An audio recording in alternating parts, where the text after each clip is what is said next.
You watch from the shadows, the air thick with smoke and chanting. A young woman, drugged and trembling, is passed between men like an offering. At dawn, she'll be strangled and stabbed before being laid beside a dead war chief, her body a gateway to the afterlife. This isn't a nightmare. It's an eyewitness account from 922 AD. Vikings weren't just raiders. They used sex as a weapon, a ritual, and a public spectacle. What you're about to hear is no fantasy. It's the real, horrific truth of how intimacy, power, and death collided in one of history's most feared societies. Before we go further, what if the past wasn't as distant as we think? These Viking practices didn't disappear. They evolved.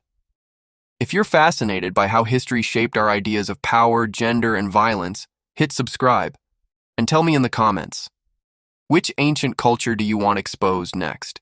In 922 AD, a Muslim diplomat named Ahmad ibn Fadlan stood frozen, watching a Viking funeral that defied everything he knew about death or dignity. The chieftain lay cold on a wooden ship. Around him, his tribe prepared not just for mourning, but for a ritual of violent intimacy.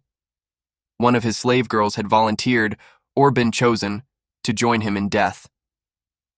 Over the next days, she was plied with alcohol, dragged through sexual encounters with multiple men, and told she was transferring their spirits into the dead leader.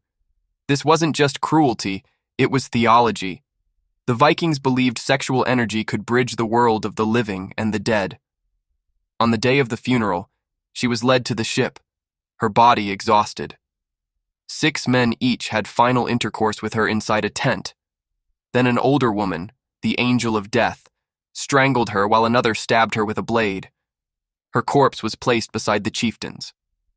The ship was set on fire, their souls supposedly reunited in Valhalla. Historians doubted Ibn Fadlan's words for years, thinking it too grotesque to be real. But then they started uncovering graves. Burials in Scandinavia, particularly at the Oseberg site, showed signs of ritual killing, young women buried alongside high-ranking men, sometimes mutilated.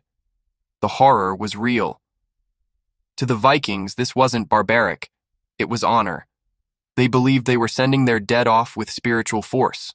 But to any modern observer, it was systematic sexual violence disguised as religion. And it was just the beginning. In Viking society, marriage was a public contract, and sex was the signature. Imagine a wedding where the bride and groom are led to bed by their families, who wait outside the door, listening for proof of consummation. Some relatives even stayed in the room to witness it directly. If the bride wasn't a virgin, her family could be sued for fraud. If the groom couldn't perform, he could owe damages. Privacy was a luxury the Vikings couldn't afford. Bloodied bedsheets became legal evidence. Sex wasn't just a private act, it was documentation. Every part of the wedding was charged with sexual symbolism. Thor's hammer, Mjolnir, was placed in the bride's lap, symbolizing male potency. The groom removed her crown in front of everyone, announcing he would now take her virginity. The rituals weren't about love, they were about property, lineage, and alliance. The woman's body became a battlefield for financial and political transactions. If anything went wrong on the wedding night, if the groom hesitated or the bride resisted, the fallout could be legal, public, and permanent. Even more shocking was who had rights and who didn't. Free women were protected under Viking law, enslaved women had none. They could be used, traded, or killed without consequence. While Viking women had unusual freedoms for the time, the divide between the free and enslaved was brutal. Your status dictated your worth and your ability to say no. In Viking law, there were few insults worse than being called arger, unmanly.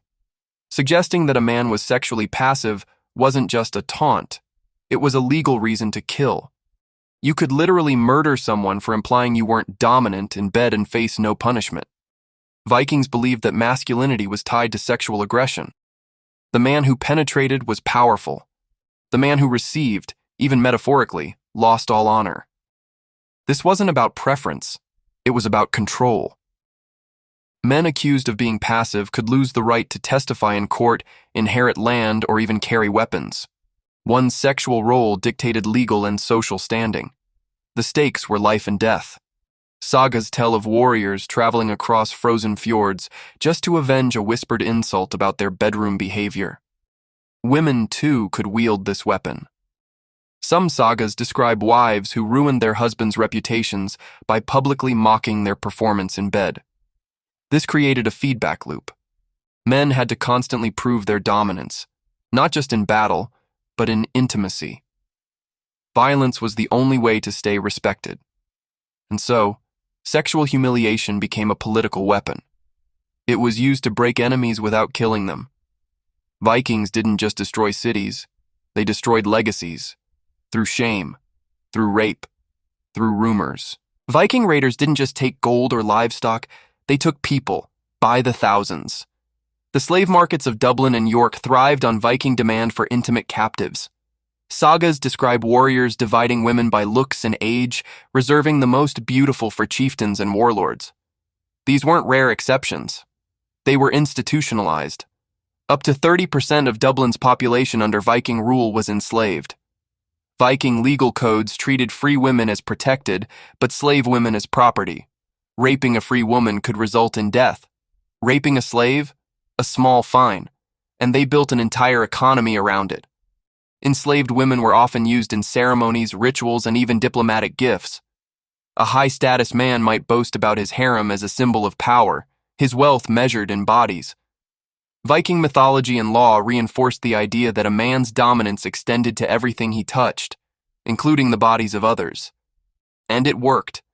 Communities terrified of Viking brutality often surrendered without a fight, hoping to avoid the fate of their neighbors.